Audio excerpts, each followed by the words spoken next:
अब आप शीघ्र ही मुझे दर्शन दें। यदि आप दर्शन नहीं देंगे तो मेरे प्राण रहने वाले नहीं हैं। गोपियाँ कहती हैं, हे नाथ, मैं तो आपको फोकट में मिल गई हूँ, क्योंकि मैं आपसे प्रेम करती हूँ और बदले में आपसे प्रेम चाहती भी नहीं हूँ। गोपियाँ निस्वार्थ प्रेम भगवान से करती हैं। देखो परीक्षित, कुल कुटुंब के लोग, परिवार के लोग, समाज के लोग यदि आपसे प्रेम करते हैं तो बदले में आपसे प्रेम चाहते हैं।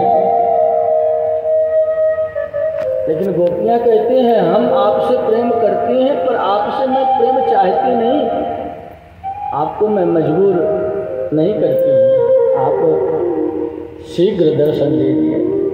सूरत नाथ ते जगत में आपसे बढ़कर सुंदर और कोई नहीं है। अशुल्क निःशुल्क मैं आपको प्राप्त हो गई हूँ, शुल्क दास का बरद निघ्नतो नेह किम बध। आप मेरे बध का, आप मेरे स्नेह का, आप मेरे प्रेम का बध क्यों करना चाहते हैं? आप हे नाथ, अगर आपको मुझे मारना ही था, वियोग में प्राण लेना ही था, तो आप उस पल मुझे मर जाने दिए होते जिस पल ब्रज में अग्नि लग गई थी। काली नाग के विष से संपूर्ण जल विषैला हो गया था, उस विषैले जल से आपने मेरी रक्षा क्यों किया? उस अजगर से आपने मेरी रक्षा क्यों किया?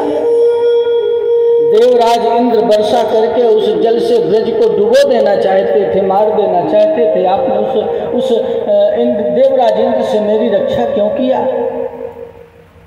अगर मारना ही था तो मर जाने दिए होते। हे नाथ, आपके वियोग में मैं एक पल नहीं रह सकती। पलक झपकने में जितना समय होता है, अब आप विचार कीजिए कि पलक झपकने में कितना समय लगता है। पलक झपकने मात्र में जो समय लगता है, उतना समय के लिए भी आपके वियोग को मैं सहन नहीं कर सकती। युगायते बोले, जब पलक झपकने का जितना समय होता है, उतना समय के लिए भी आप यदि मुझे नहीं दिखते तो लगता है जैसे एक युग बीत गया हो।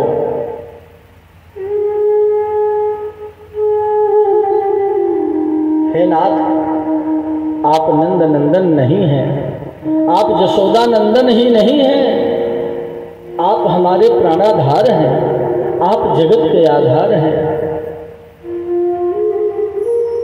आपके बिना एक पल रहना मुश्किल है, मेरे प्राण चले जाएंगे। मानो भगवान ने कह दिया, अरे गोपियों, जब तुम मेरे वियोग में जी नहीं सकती तो तुम्हारे प्राण क्यों नहीं चले जाते, तुम मर क्यों नहीं जाते? गोपियाँ कहती हैं, नाथ, हम कैसे मरें?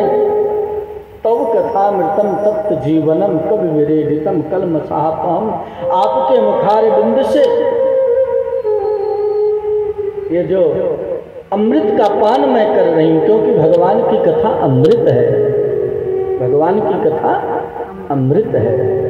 इसीलिए भगवान भी प्रकट हुए तो कथा कहना शुरू किया।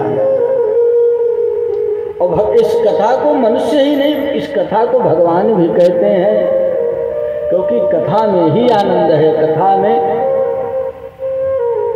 भूख प्यास समाप्त हो जाते हैं, बशर्ते कथा में मन लगना चाहिए, तारतम्य मिलना चाहिए। आज की भाषा में कहें तो स्टोरी समझ में आनी चाहिए। एक लिंक से आप जुड़ने की कोशिश करें, थोड़ी देर नहीं समझ में आएगा, लेकिन जब सब पात्र समझ में आ जाते हैं, कथानक समझ में आ जाता है, तो उसमें इंटरेस्ट बनता है।